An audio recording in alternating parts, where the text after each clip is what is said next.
రెండవ సమూయేలు గ్రంథము 18వ అధ్యాయము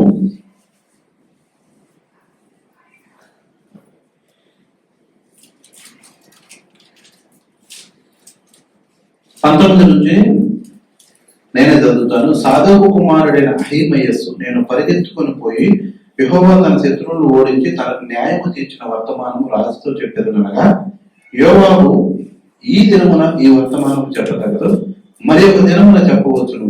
రాజు కుమారుడు మరణమైన కనుక ఈ దినమున వర్తమానం తీసుకొని పోతగదని అతనితో చెప్పాను. తర్వాత కూషిని పిలిచి, నీవు పోయి నువ్వు చూచిన దానిని రాజునకు తెలియజేయమనగా, కూషి యోవాబునకు నమస్కారం చేసి పరిగెత్తుకుని పోయాడు. అయితే సాధోకు కుమారుడైన అహీమయస్సు కూషితో కూడా నేను పరిగెత్తుకుని పోవడం సరళమని యోవాబుతో మనం చేయగా, యోవాబు నాయన నీవు ఎదుర్కోవాలను చెప్పుటకు నీకు బహుమానం తెచ్చి విశేషమైన సమాచారం ఏది లేదు కదా అని అతనితో అనగా, అతడు ఏమైనా సరే నేను పరిగెత్తుకుని పోదునని. అందుకు యోవాబు పొమ్మని సెలవేయగా అహీమయస్సు మైదానపు మార్గమును పరిగెత్తుకొని కూషి కంటే ముందుగా చేరును.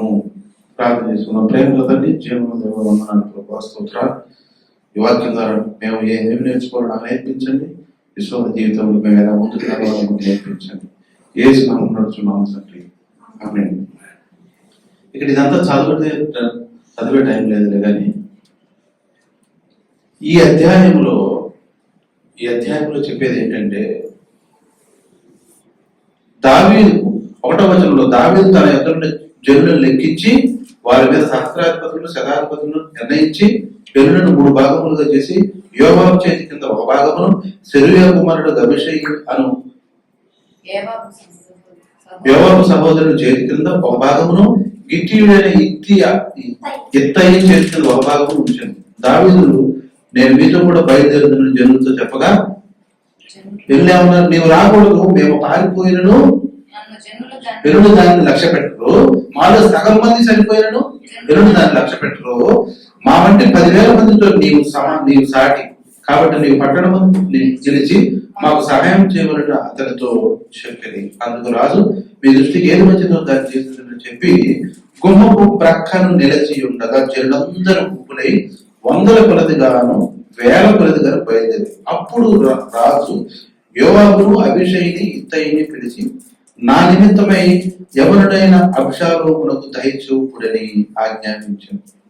జనులందరూ పిలుచుండగా రాజు అబ్షాలోముకు వచ్చి అధిపతులందరికీ ఆజ్ఞయించాను. ఇక్కడ ఏం జరుగుతుందంటే, యుద్ధానికి బయలుదేరారు అందరూ. రాజుగారు, దావీదు రాజుగారు యుద్ధానికి బయలుదేరే ముందు ఒక 3 సైన్యాధిపతులు, సహస్రాధిపతులు, శతాధిపతులు. శతాధిపతి అంటే 100 మందికి అధికారి. అలాంటి 100 మంది గ్రూపులు చాలా ఉంటే వాళ్ళు సహస్రాధిపతి. అలా 3 నియమించాడు. ఒక అతని పేరు యోవాబు, ఒక అతని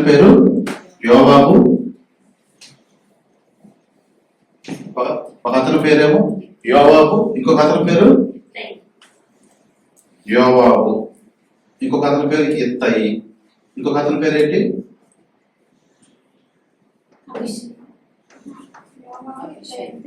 నేను చూడాల్సి వస్తుంది. అభిషేక్. వీళ్ళు 3 సహస్రాధిపతులు. వీళ్ళు 3కి మిగతా జనాలందరినీ 1,00,000 మంది ఉన్నారనుకో, వాళ్ళని 3 భాగాలు చేశాడు. ఈ భాగానికి ఇతని అధికారి, ఈ భాగానికి ఇతని అధికారి, ఈ భాగానికి ఇతని అధికారి. యుద్ధానికి వెళ్ళమన్నాడు. నేను కూడా వస్తా యుద్ధానికి అన్నాడు. నేను కూడా వస్తా యుద్ధానికి అంటే రాజుగారు ఏమన్నారు, నేను కూడా వస్తానంటే వాళ్ళు ఏమన్నారు, ఆ 3 రాజుగారు మీరు రాకూడదు, మేము చచ్చిపోయినా పర్వాలా, నువ్వు చచ్చిపోకూడదు యుద్ధంలో. మాలో 10,000 మంది కూలినా పర్లా, మాలో సగం మంది తెచ్చినా పర్లా, నువ్వు మాలో 10,000 మందిలో ఒకలాంటి వాడు, నువ్వు అలా చేయకూడదు. మేము పారిపోయినా పర్లా, రాజుగారు పారిపోయాడు అనకూడదు, అవునా, అది అవమానం అని చెప్పారు.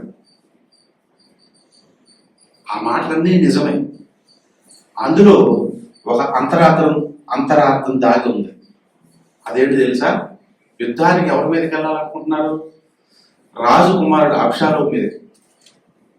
రాజుగారు ఏం చెప్పాడు దావీదయ్యా, సరే మీరు వెళ్తే వెళ్ళారులే, నేను రానులే కానీ నా కుమారుడిని చంపొద్దు అన్నాడు. రిక్వెస్ట్ పెట్టాడు, ముగ్గురికి చెప్పాడు. ఈ ముగ్గురికి కాదు, జనులందరికీ వినపడేటట్టు కూడా చెప్పాడు, అబ్షాలోమును చంపొద్దు అని చెప్పాడు. అని చెప్పి పంపితే ఆఖరికి యుద్ధంలో ఓడిపోతూ గెలుస్తూ ఓడిపోయి ఎంతమంది చచ్చిపోయారంటే ఆ యుద్ధంలోనే ఉందంటే ఇక్కడ 25,000 మంది ఏదో చెప్పాడండి, సంఖ్య కూడా చెప్పాడు ఇందులో. 18:7 ఇశ్రాయేలు వారు దావీదు సేవకులు నిలవలేక ఓడిపోయి ఆ దినమని 20,000 మంది అక్కడ హతులైపోయారు. 25,000 మంది చచ్చిపోయారంట, 25,000 మంది. అయితే ఇంకొక విషయం ఇందులో ఆశ్చర్యకరమైన విషయం ఏంటి తెలుసా, హతులై కత్తి పెట్టి చంపినోళ్ళు 20,000 మంది. అయితే ఎక్కడికక్కడ కంపలు దూరి ఏళ్ళే బావిలో పడి చెట్లకు చిక్కిపోయి వీళ్ళు అంతకంటే ఎక్కువ మంది ఉన్నారట. చూడండి అక్కడ, అబ్షాలోము కత్తెరగాడి మీద ఎక్కిపోవచ్చు, దావీదు సేవకులకు ఎదురాయను. ఆ కత్తెరగాడి యొక్క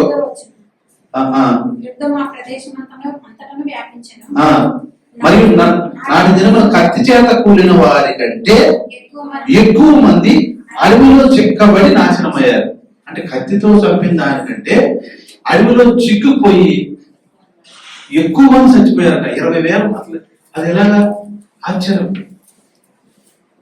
విచిత్రం. కత్తితో చంపడం ఓకే, 20,000 మంది చచ్చిపోయారు, కానీ చిక్కుకుపోయారంట. ఎక్కడ?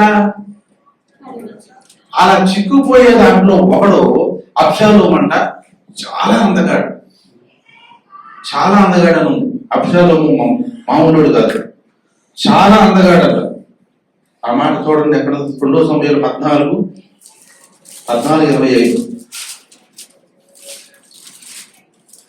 14:25. ఇశ్రాయేల్ ఎంతమంది? లక్షల మంది ఉంటారు. అబ్షాలోము అంత సౌందర్యం కలిగిన వాడు ఒక్కడును లేడు. అరికాలు మొదలుకొని తల వరకు ఏ లోపమును అతని యందు లేకపోయినా, ఏ లోపము లేదంట, ఏ లోపము లేదంట. తల వెంట్రుకలు భారముగా ఉన్నందున ఏటేటా అతడు వాటిని కత్తిరించుచూ వచ్చెను. కత్తిరించినప్పుడల్లా వాటి ఎత్తు రాజు తూనికను బట్టి 200 తులములు ఆయన. 200 తులములు అంటే ఎన్ని గ్రాములు? ఆర్డర్ డాక్టర్ చెప్పచ్చు. తులం అంటే 10 గ్రాములు, అంటే 2,000 గ్రాములు. 2,000 గ్రాములు అంటే 2 కిలోలు, అంతేనా? 2 సంవత్సరానికి అతను తలకత్తి వేస్తే ఆ వెంట్రుకలు కాకా పెడితే ఎంతంట? 2 కిలోలు అంట ప్రతి సంవత్సరం. కాబట్టి ఈనాడు ఎవరన్నా బయట వెళ్ళేటప్పుడు మగవాళ్ళు కూడా జల్లేసుకుంటారు. జల్లేసుకున్నప్పుడు వాళ్ళని చూసి నేను అనుకుంటా, వీడు అబ్షాలోముకు సంబంధించినోడేమో, వీడు అబ్షాలోముకు సంబంధించినోడు అనుకుంటా. కానీ అందం ఉండదు. అబ్షాలోముకు ఏంటంటే అరికాలు మొదలుకొని అడినెత్తి వరకు విపరీతమైన అందగాడు. అలాంటి అతను గుర్రం మీద వెళ్తా ఉంటే ఈ చుట్టూ ఏం చేస్తుంటది? ఎగిరెగిరి పడతా ఉంటది. అలా ఒక కంచెలోకి వెళ్ళిందంట గుర్రం, కంచెల గాడిద వెళ్ళిపోయి ఈ చిక్కు దాని మీద పడి చిక్కుపోయిందంట. చిక్కుకుపోయి గుర్రం వెళ్ళిపోయిందంట. కూర్చున్నోడు అట్ట దాని మీద ఏలాడతాడంట, ఊరేసినట్టు. ఊరైతే ఏలాడతాడే అలా ఏలాడేసి చిక్కు తీసుకోవడం రాకలా. ఇలాగా 20,000 మంది కంటే ఎక్కువ మంది ఉన్నారంట. అనే కదా మనం బైబిల్ చదివేది. 20,000 మందికి ఎక్కువ మంది చిక్కబడి ఉన్నాడు, చంపినోడు దానికంటే ఎక్కువ అంట. అప్పుడు యోవాబు దగ్గరికి ఒకడు వచ్చి, అబ్షాలోము మన దాసు గారి సింహాసనాన్ని పాడు చేయడానికి చూస్తున్నాడు, ఏ చేద్దాం ఆయన అంటే, మరి అసలు ఆ మాట నా దాకా ఎందుకు చెప్పావు, ఏసైపోయావా అన్నాడు. అమ్మో, రాజుగారు ఏం చెప్పాడు అందరి ముందు, 1,000 మంది ముందు, నా కుమారుడిని చంపొద్దు అన్నాడా, అందుకే నేను చంపలేదు అన్నాడు. నేను చంపుతాలే అని చెప్పి యోవాబు ఏం చేశాడు తెలుసా? బాణంతో 3 బాణాలు తీసుకొని వేసాడు, చచ్చిపోయాడు అబ్షాలోము. చచ్చిపోతే ఒకడు, ఇప్పుడు మనం చదువుకున్న భాగం, అహిమయస్ అనే అతనేనా ఒకడు వచ్చి సాధవ కుమారుడు అహిమయస్ వచ్చి నేను వెళ్ళి రాజుగారి దగ్గరికి వెళ్ళి ఏం చెప్తున్నాడు? తన శత్రువులను ఓడించి తనకు న్యాయం తీర్చిన వర్తమానం రాజుతో చెప్పేదని అనగా ఈ దినమున ఈ వర్తమానం చెప్పదా ఈ రోజు మరి ఒక దినమును చెప్పవచ్చును రాజకుమారుడు మరణమాయన కనుక ఈ దినమున వర్తమానం తీసుకొని పోదగదని అతనితో చెప్పాడు. ఇప్పుడు వీడు చనిపోయిన సంగతి అహిమయస్ తెలీదా? తెలుసా? తెలీదా? అహిమయస్ కి అబ్షాలోము చనిపోయాడో తెలుసు. అహిమయస్ ఇతని పేరు, ఇతనికి తెలుసు ఏమని అబ్షాలోము చనిపోయాడని తెలుసు. ఇప్పుడు హిస్టరీ గొడవ అంతా మనకి ఎందుకంటే వస్తున్నా, అక్కడికే వస్తాను, వచ్చేసి ముగించారు, అక్కడికే వస్తున్నా. ఇందాక నేను భూమి గ్రహాలు చెప్పి దీనికి ఎట్టయిందో ఇది కూడా అంతే అవుతుంది. ఏంటబ్బా అని ఆలోచించట్లేదుగా? ఓకే. అహిమయస్కి ఏం తెలుసు? అబ్షాలోము చనిపోయాడు. ఈ కబుర్ నేను చెప్తానని బయలుదేరాడు. అంటే యోవాబు ఏమన్నాడు? వద్దు అన్నాడు. ఆ తర్వాత వాళ్ళంతా అన్నాడు. ఇంకొక రోజు ఏం చేశాడు? అతడు ఏమైనా సరే నేను పరిగెత్తుకుని పోతున్నాను. కూషి అనే అతనికి కూషి కంటే ముందుగా చేయడు. కూషికి చెప్పాడు, అరే బాబు నువ్వు వెళ్ళి చెప్పరా బాసు గారికి అన్నాడు. కూషి నువ్వు వెళ్ళి చెప్పరా బాబు రాజుగారికి అంటే మళ్ళీ అహిమయస్ వచ్చాడు ఇక్కడికి. యోవాబు దగ్గరకు వచ్చి కూషి కాదు నేనే అంత ప్రభు, నేనే అంత సహస్రాధిపతి గారు యోవాబు గారు నేనే అంటాను అంటాడు. నేనే కబురు చెప్తున్నాను. ఒకసారి సౌలు చనిపోయాడు అని చెప్తే దావీదు ఏం చేశాడు? వాడిని చంపేశాడు. అప్పటికి ఇతను ఏమంటాడు తెలుసా? ఎరా ఇది శుభకార్యం అనుకుంటున్నావా చెప్పడానికి? నీకు అది బహుమానం ఎత్తం అనుకున్నారా? ఎందుకురా ఎగబడతావు? నేను వాడికి చెప్పా కదా, పూషికి చెప్పే కదా, నువ్వెందుకు అంటే అయినా బతుకులాడాడు అహిమయస్. నేను వెళ్ళి చెప్తా పర్మిషన్ ఇవ్వ అంటే సరేనని పూషిని పంపించిన సరే సార్ నువ్వు కూడా వెళ్ళి అన్నాడు. అప్పుడు అహిమయస్ ఏం తెలిసింది కదా, షార్ట్ కట్ లో వెళ్ళాడట. ముందుగా పరిగెత్తుకొని కూడా నా మాట ఎక్కడుందా 21వ వచనం. పూషిని పిలిచి నీకు పోయింది నీకు చూసిన ఇతని కంటే ముందుగా చేరి ఏం చెప్పాడు దావీదుకి? కంటిన్యూషన్. దావీదు రెండు గుమ్మముల మధ్య నడవలో కూర్చొని ఉండెను. దావీదు గుమ్మం పైన గోడ మీద ఎక్కి పార చూడగా ఒంటరిగా పరిగెత్తుకుని వచ్చున్న ఒకడు కనబడెను. వాడు అరచి రాజునకి ఈ సంగతి తెలియచేయక రాజు వాడు ఒంటరిగా ఉండిన ఎడల ఏదో వర్తమానం తెచ్చుచున్నాడు అని. అంతలో వాడు పరుగు మీద వచ్చుచుండగా దావీదు పరిగెత్తుకొని వచ్చి మరి ఒకని కనుగొని అదిగో మరి ఒకడు ఒంటరిగానే పరిగెత్తుకొని వచ్చున్నాడని ద్వారపుతోటి తిరిగి చెప్పగా వాడును వర్తమానం తెచ్చుచున్నాడు అన్నాడు. కావలిగాడు మొదటి వాడు పరిగెత్తుడు చూడగా వాడు సాధవ కుమారుడు అని అహిమయస్సు అని నాకు తోచుచున్నది అనినప్పుడు రాజు వాడు మంచివాడు వర్తమానం తెచ్చుచున్నాడని చెప్పారు. అంతలో అహిమయస్సు జయమని బిగ్గరగా రాజుతో చెప్పి రాజు ముందర సాష్టాంగ నమస్కారం చేసి ఏం చెప్పాడు? ఇప్పుడు ఇది ముఖ్యం మనకి. నా ఏలిన వాడవును రాజువునకు నిన్ను చంప చూసిన వారిని అప్పగించిన నీ దేవుడైన యెహోవాకు స్తోత్రము అని చెప్పాను. ఏం చెప్పాడంట? నిన్ను చంపడానికి ఉన్న వారందరూ నాశనం అయిపోయారు. అందుకు దేవుడికి స్తోత్రం అన్నాడు. సరే దాని సంగతి అది రామనేరా? రాజు బాలుడు అబ్షాలోము క్షేమముగా ఉన్నాడా అని అడుగుగా అహిమయస్ ఏమన్నాడు? యోవాబు నీ దాసుడు నన్ను పంపినప్పుడు గొప్ప అల్లరి జరుగుట చూచితిని కానీ అబ్బా అంటే అబ్షాలోము సంగతి నాకు తెలియదు అన్నాడు. యోవాబు నన్ను పంపించేటప్పుడు అక్కడ ఏదో మొత్తానికి అల్లరి జరుగుతుంది, నువ్వు వెళ్ళి ముందు చెప్పాను రాజుగారు చెప్పంటాడు, నేను వచ్చేసా, అబ్షాలోము సంగతి నాకు తెలియదు అన్నాడు. అసలే తెలుసా లేదా? తెలుసు తెలియదని వచ్చి ఏ వర్తమానం చెప్పాడు? మనకు జయం వచ్చింది, మనం గెలిచామని చెప్పాడు. కానీ రాజుగారికి ఏం కావాలి? గెలిచింది ముఖ్యం కాదు, అబ్షాలోము క్షేమంగా ఉన్నాడా అని అడిగాడు. అది నాకు తెలియదు అన్నాడు. ఇప్పుడు కూషి వచ్చి అతను ఏం చెప్పాడు చూడండి. రాజు నువ్వు ప్రక్కకు తొలగి నిలిచి ఉన్నామని మనకు ఆజ్ఞగా వాడు తొలగి నిలిచాను. అంతలో కూషి వచ్చి నా ఇల్లును కూడా రాజా నీకు శుభ సమాచారం తెచ్చి ఈ దినమున యెహోవా నీ మీదకి వచ్చిన వారిని అందరినీ ఓడించి నీకు న్యాయం తీర్చినని చెప్పినప్పుడు రాజు బాలుడు అబ్షాలోము క్షేమముగా ఉన్నాడా? కూషి చెప్పినదేమనగా నా ఏలిన వాడను రాజువునకు నీ శత్రువులను నీకు హాని చేయవలనని నీ మీదకి వచ్చిన వారందరూ ఆ బాలుడు ఉన్నట్టుగానే అంటే బాలుడు చనిపోయాడు, అందరూ నీ మీదకి వచ్చిన అందరూ చనిపోయాడు, అందరూ ఈ బాలుడు కూడా వాళ్ళ వారే ఒకలాగా ఉన్నాడు. అంటే నీ కొడుకు కూడా చనిపోయాడు.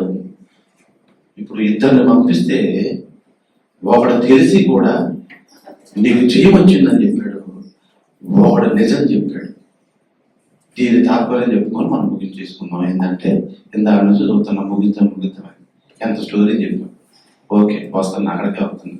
ఇంతకీ ఈ అహీమయస్సు లాంటి దైవజనులు కొంతమంది ఉన్నారు, కూషి అనే దైవజనులు కొంతమంది ఉన్నారు. అహీమయస్సు లాంటి దైవజనులు అందరూ కూడా ఏమి వార్త చెప్తున్నారంటే నీకు ఆశీర్వాదము కలుగునుగా, నీకు దీవెన కలుగునుగా, ఎవరికైనా పెళ్ళి అవ్వకపోతే అవ్వునుగా, ఎవరికైనా అప్పులుంటే తీర్చునుగా, తీర్పువునుగా, ఎవరికైనా జబ్బులుంటే తీర్పువునుగా అని ఇలాంటివన్నీ చెప్తున్నారు ఇప్పుడున్న దైవజనుడు. కానీ రాజుగారికి ఏం కావాలి? దేవునికి ఏం కావాలి? అసలు సత్యం కావాలి. కూషి వచ్చి ఏం చెప్పాడు తెలుసా? చనిపోయాడు అంటే ఇప్పుడున్న దైవజనులు యేసుక్రీస్తు నీ కొరకు చనిపోయాడు, సమాధి చేయబడ్డాడు, తిరిగి లేచాడు, మనకి ఈ లోకం ముఖ్యం కాదు, మనకు పరలోకం ముఖ్యం అని మంచి సువార్తను చెప్తున్నారు కొంతమంది. చావు సువార్త చెప్పాడు. కూషి ఏం చెప్పాడు? నిజం చెప్పాడు. యేసుక్రీస్తు మనందరి కొరకు చనిపోయాడు, సమాధి చేయబడ్డాడు, మనందరి కొరకు తిరిగి లేచాడు. యేసుక్రీస్తు ఎలా జీవించాలో మనం అలా జీవించాలి అని వాక్య ప్రకారం చెప్పే సేవకులు కూషి లాంటి వారైతే, అహిమయస్ ఏం చెప్తున్నాడు? నిజము దాచేసి దాన్ని పక్కన పడేసి, అసలైనది అది రాజు కోరుకునేది ఏంది? అసలైన వార్త అది. అంటే దేవుడు కోరుకునే వార్తని మూసేసి పక్కన పెట్టేసి, నీకు ఆరోగ్యం కలుగును కాక, నీకు పెళ్ళవును కాక, నీ అప్పులు తీరుడు కాక. ఎవరికి కావాలండి ఈ శరీర కోరికలు? వాటందరికి అయ్యే వస్తాయి. అరగక మునిపే నీకు ఇస్తాడు, వాటి కూడా ఎందుకు నీకు? కాక రాజుగారు ఏం కోరుతున్నాడు? ఆయన చనిపోయి సమాధి చేయబడి తిరిగి లేచాడు, ఆయన ప్రకారం మనం జీవించాలి అని కోరుకునే సేవకులు కొంతమంది ఉన్నారు. ఇది రాజుగారికి చెప్పిన వర్తమానం. కాబట్టి వీళ్ళలో ఏ దైవజనుడు మనకు కావాలి, ఎలాంటి వారు మనకు కావాలి? అసలైనది చెప్పట్లా, అసలైన విషయాలు చెప్పట్లా ఈ రోజుల్లో. అవునా? వింటున్నారా మీరు ఎప్పుడన్నా? అసలైన విషయాలు చెప్పట్లా, ఈ లోక వార్తలు చెప్పి ముగించేస్తున్నారు కొంతమంది. వాడు చచ్చిపోయాడు, వీడు చచ్చిపోయాడు, వాడు అలా చనిపోయాడు, అలాగా అక్కడ విచారం జరిగింది, ఇక్కడ జరిగింది, ఏదో చెప్తున్నారు. కాబట్టి అహిమయస్సు లాగా తెలివితేటలుగా తప్పించుకున్నాడు, నాకు తెలియదని తప్పించుకున్నాడు. లేకపోతే అతను కూడా చక్కగా చెప్తే బాగానే ఉండేది, ఏమనేవాడు కాదు. ఇదివరకు సౌలు చంపేవాడు కాదు. కానీ కూషు అయితే చక్కటి వార్త చెప్పాడు, నిజము చెప్పాడు. రాజుగారు ఎట్ట అనుకున్నా పర్వాలేదు, నేను నిజమే చెప్పాలని నిజం చెప్పాడు. కాబట్టి ఈనాటి సేవకులు, ఈనాటి వర్తమానాలు మనకు అలా ఉండాలి, అది నిజమైన వర్తమానం. కాబట్టి ఈనాడు మన పాఠకు మన సందేశం ఏంటంటే, అబద్ధ బోధకులు, అబద్ధ ప్రవక్తలు, రకరకాల మనుషులను మెప్పించే బోధలు ఇవన్నీ కాదు. మన సంఘాన్ని అందుకని వచ్చిన వాళ్ళందరూ చూసి అంటారు, కొద్ది సంఘమైన, నేను వీళ్ళు కూడా అన్నారు, క్వాలిటీ సంఘము, క్వాంటిటీ గల సంఘము. కొద్ది ఎంతో మంది ఉంటే ఉన్నారు, లేకపోతే ఎంతో మంది ఉన్న పర్లా, లేకపోయిన పర్లా. క్వాంటిటీ గల సంఘము, క్వాలిటీ గల సంఘము. ఒక 10 మంది కలిసి ఇంత చర్చి కట్టారు, చేయగలిగామంటే ఏంటంటే మామూలు విషయం. కాబట్టి కొద్ది మంది ఉన్న క్వాంటిటీ క్వాలిటీ గల సంఘము. కాబట్టి కూషి యొక్క వర్తమానం రాజుకి నచ్చింది. చచ్చిపోతే చచ్చిపోయాడు, అసలు నిజం చెప్పాడు బాబు వీడని నచ్చింది. కాబట్టి నాడు సేవకులు కూడా అలాంటి వార్త, నిజమైన వార్త, యేసుక్రీస్తు వార్త, వాక్యానుసారమైన వార్త, మనం ఎలా ఉండాలి, ఏది చెప్పాలి సంఘానికి అనే విషయాన్ని కూడా తెలియకుండా ఏదో మబ్బు పెట్టి చెప్పి జనాలను తప్పించుకుంటే వాళ్ళు అలాంటే నేనే వెళ్ళను. రేపు పొద్దున్న పరలోకం దేవుడి దగ్గర 10,000 మంది వచ్చినట్టు పక్కన నుంచో పెట్టి నన్ను నుంచో పెడితే శబాష్ అంటాడు నన్ను దేవుడు, శబాష్ అంటాడు. కాబట్టి అది కావాలి. కాబట్టి మనం ఆ దిశగా మన విశ్వాసం ముందు కొనసాగుదాం. దేవుడి మాటలు దీవించిన దాకా ప్రార్థన చేసుకున్నాం. ప్రేమల తండ్రి, క్షేమ దేవ స్తోత్రాలు.